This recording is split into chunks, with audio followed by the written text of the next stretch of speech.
Certainly we take the statement seriously. Obviously they put a lot of thought into that statement, and we're very, very concerned about the possibility that they want to test.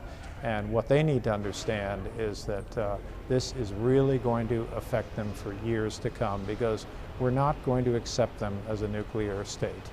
We have made very clear they can have a future or they can have nuclear weapons. They cannot have both. What options are on the table?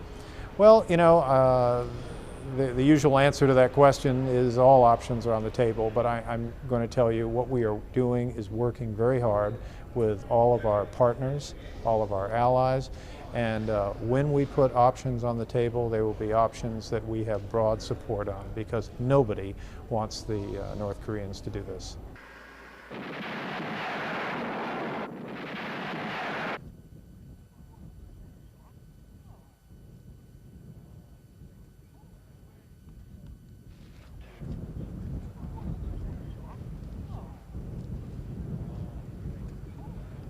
I mean, all of us are issuing these warnings. There's a reason for that. I mean, for North Korea to explode a nuclear weapon in a small place like the Korean Peninsula, 70 million people there, I mean, just on an ecological basis, it's outrageous.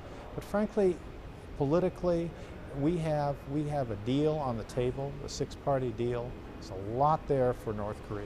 So you really have to ask yourself the question, why would they do that? I have not been someone who's been totally supportive of the president's policy to date, though I think the six-party talks.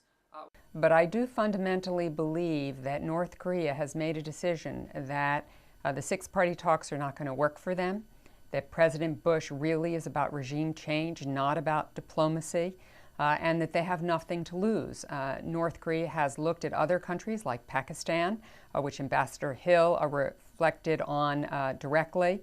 They've looked at Pakistan and said, well, Pakistan did a nuclear test. There were sanctions for a few months, but everything is not only back to normal, but probably better between the United States and Pakistan than it's been in a while.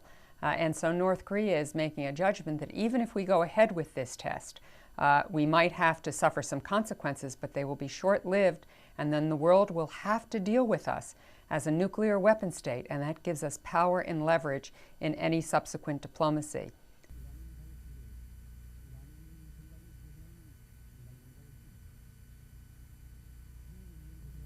The irony is that since President Bush announced the axis of evil, each one of those situations, sadly and unfortunately for the United States and the rest of the world, has gotten worse, not better.